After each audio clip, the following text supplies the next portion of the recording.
कभी सोचा है कि हमारे हाथ में जो ये फ़ोन है, ये असल में सिर्फ एक डिवाइस नहीं है। ये तो एक ऐसी दुनिया है जो धीरे-धीरे, बिना बताए हम सबको अपनी गिरफ्त में ले रही है। तो चलिए, आज मिलकर इस अनदेखी लत के पीछे की जो सच्चाई है ना, उसे समझने की कोशिश करते हैं। हाल ही में एक स्टडी हुई और उसमें जो बात सामने आई वो सच में चौंकाने वाली है। पता चला कि कोविड के बाद भारत में एक औसत इंसान हर रोज लगभग 7 घंटे अपनी स्क्रीन पर बिता रहा है।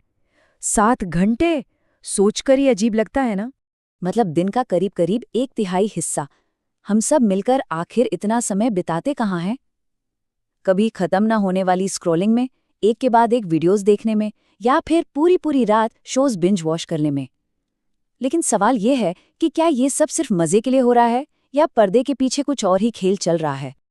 असल में ये जो हम कर रहे हैं, ये सिर्फ एक आदत नहीं है। धीरे धीरे ये एक ऐसी लत बन चुकी है जिसका असर हमारी सोच पर, हमारी जिंदगी पर, सब पर पड़ रहा है। तो चलिए आज इस मॉडर्न प्रॉब्लम की गहराई में उतरकर देखते हैं। अच्छा, एक और हैरान करने वाली बात बताता हूँ। एक औसत इंसान अपने फोन को दिन भर में, अंदाजा लगाइए कितनी बार छूता होगा? लगभग 2600 बार। ये एक ऐसी हरकत बन चुकी है जो हम अनजाने में, एक मजबूरी में करते रहते हैं। और सबसे चौंकाने वाली बात, रिसर्च ये कहती है कि सोशल मीडिया की इस लत का जो पैटर्न है और हमारे दिमाग की जो रिएक्शन है, वो ड्रग्स, शराब और जुए जैसी खतरनाक लतों से काफी मिलती जुलती है। तो सवाल ये उठता है कि हमारे दिमाग के अंदर आखिर ऐसा होता क्या है? देखिए, इस पूरी कहानी का जो हीरो है, या यूं कहे कि विलन, वो है हमारे दिमाग का एक केमिकल, डोपामीन। और ऐसा लगता है कि इन सोशल मीडिया प्लेटफॉर्म्स ने इसी केमिकल को हैक करने का, मतलब अपने काबू में करने का तरीका ढूंढ निकाला है। तो डोपामीन है क्या? ये एक न्यूरोट्रांसमीटर है। अगर आसान भाषा में कहूं तो यह हमारे दिमाग का एक मैसेंजर है जो एक हिस्से से दूसरे हिस्से तक सिग्नल पहुंचाने का काम करता है। अब यहाँ एक बहुत ही दिलचस्प बात है। सालों तक हम सब ये मानते थे कि डोपामीन खुशी का केमिकल है, मतलब जब हम खुश होते हैं तो ये रिलीज होता है।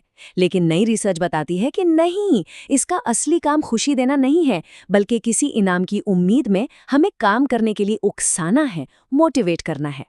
इसे ऐसे समझिए जैसे बचपन में पापा के ऑफिस से घर आने का इंतजार होता था और ये पता होता था कि वो चॉकलेट लाएंगे।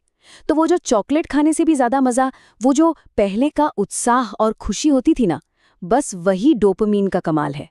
ये इनाम की उम्मीद है, खुद इनाम नहीं। और सोशल मीडिया ने बस इसी सिस्टम को हैक कर लिया है। हर स्क्रॉल, हर एक लाइक, हर नोटिफिकेशन हमारे दिमाग के लिए एक छोटा सा इनाम है, और यही इनाम हमें अगले इनाम की उम्मीद में फोन से चिपकाए रखता है। एक ऐसा लूप जो कभी खत्म ही नहीं होता। तो जब हम दिमाग के इस केमिस्ट्री से थोड़ा बाहर निकलकर बड़ी तस्वीर देखते हैं तो पता चलता है कि हम सब एक बहुत बड़ी जंग के बीच में हैं। ये जंग है हमारा ध्यान खींचने की, हमारा अटेंशन पाने की, और इस जंग का जो मैदान है वो हम खुद हैं। वैसे ये जंग आज शुरू नहीं हुई, इसकी कहानी काफी पुरानी है।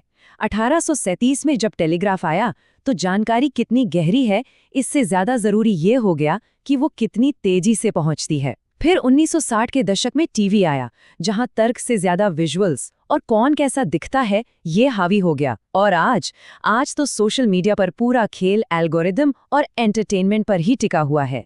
1964 में एक फिलोसोफर हुए थे, मार्शल मैक्लुहान। उन्होंने एक बड़ी गहरी बात कही थी, माध्यम ही संदेश है। इसका मतलब ये था कि हमें जानकारी किस तरीके से मिल रही है, ये बात समाज को ज्यादा बदलती है, बजाय इसके कि वो जानकारी असल में है क्या। इसका एक बेहतरीन उदाहरण देखिए। 1857 में अब्राहम लिंकन और डगलस की डिबेट 7-7 घंटे लंबी चलती थी, जहां गहरे विचारों और तर्कों पर बात होती थी। वहीं 1960 में कैनेडी और निक्सन की पहली टीवी डिबेट सिर्फ 1 घंटे की थी। और मजे की बात यह है कि जिन लोगों ने उसे रेडियो पर सुना उन्हें निक्सन बेहतर लगे, पर जिन्होंने टीवी पर देखा उन्हें कैनेडी ज्यादा पसंद आए, क्योंकि वो ज्यादा हैंडसम दिख रहे थे। सोचिए हमारे ध्यान देने की क्षमता कितनी बदल गई है। और ध्यान खींचने की इस जंग का एक बहुत बड़ा और खतरनाक नतीजा है लाइफस्टाइल का भ्रम। मतलब वो जो ऑनलाइन दुनिया हमें दिखाई जाती है वो अक्सर एक बहुत बड़ा धोखा होती है, एक छलावा। चलिए एक कहानी सुनाता हूँ। अजय सिंह और सोफी ब्रोही, ये यूके का एक कपल था जो इंस्टाग्राम पर एक बेहद आलीशान सपनों जैसी जिंदगी दिखाता था। प्राइवेट जेट्स, दुबई की ट्रिप्स, डिजाइनर कपड़े, मतलब सब कुछ।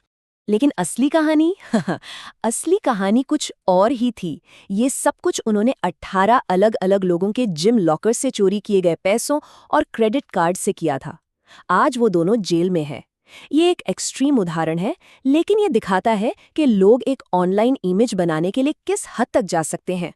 और सच कहूं तो ये भ्रम बनाना अब कोई मुश्किल काम भी नहीं रहा। आज मार्केट में ऐसी कंपनियां हैं जो सिर्फ 15,000 रुपए में एक नकली प्राइवेट जेट के सेट पर आपका फोटोशूट करवा देंगी, ताकि दुनिया को दिखाया जा सके कि जिंदगी कितनी शानदार है। इसके अलावा भी कई और जाल हैं। लोग पैसे देकर खुद के इंटरव्यू करवाते हैं ताकि खुद को बड़ा इन्फ्लुएंसर दिखा सकें। हम दूसरों की इस नकली परफेक्ट जिंदगी को देखकर अपनी जिंदगी से तुलना करने लगते हैं, जिससे फ्रस्ट्रेशन और डिप्रेशन होता है। और सबसे बड़ी बात, हमारा पर्सनल डेटा खुद एक प्रोडक्ट बन जाता है, जिसे कंपनियों को बेचा जाता है ताकि वो हमें और भी टारगेटेड एड्स दिखा सकें। तो सवाल यह है कि क्या इसका कोई हल है? क्या हम इस जाल से बाहर निकल सकते हैं? और जवाब है हाँ, बिल्कुल। अगर हम चाहें तो अपनी डिजिटल लाइफ का कंट्रोल वापस अपने हाथों में ले सकते हैं। तो शुरुआत कहाँ से की जाए? यहाँ 4 कदम हैं जो कंट्रोल वापस लेने में हमारी मदद कर सकते हैं। सबसे पहला और सबसे ज़रूरी, अपने फ़ोन को शांत कीजिए। सारे फालतू नोटिफिकेशंस बंद करके एक डिजिटल डिटॉक्स शुरू करें। दूसरा, अपनी फीड के मालिक खुद बने। सिर्फ वो कंटेंट चुनें जो आपको कुछ सिखाता हो या बेहतर बनाता हो। तीसरा, अपनी ध्यान देने की क्षमता को दोबारा मजबूत करें। छोटे छोटे अंतहीन वीडियो की जगह लंबे और गहरे कंटेंट को समय दें। और चौथा, सबसे ज़रूरी बात, एल्गोरिदम को अपने लिए फैसले मत करने दीजिए। हम खुद चुनें कि अपना कीमती समय और ध्यान कहाँ लगाना है। दिन के आखिर में हमें बस एक बात समझनी है। असली खतरा ये नहीं है कि हम टेक्नोलॉजी का इस्तेमाल कर रहे हैं। असली खतरा तो ये है कि टेक्नोलॉजी हमें इस्तेमाल कर रही है। इस पर सोचना बहुत ज़रूरी है। अगर आज की इस बातचीत से कोई नई सोच मिली हो या कोई बात दिल को छू गई हो, तो इसे किसी ऐसे दोस्त या परिवार वाले के साथ ज़रूर शेयर करें जिसे शायद इसकी ज़रूरत हो। तो आज की इस पड़ताल में बस इतना ही।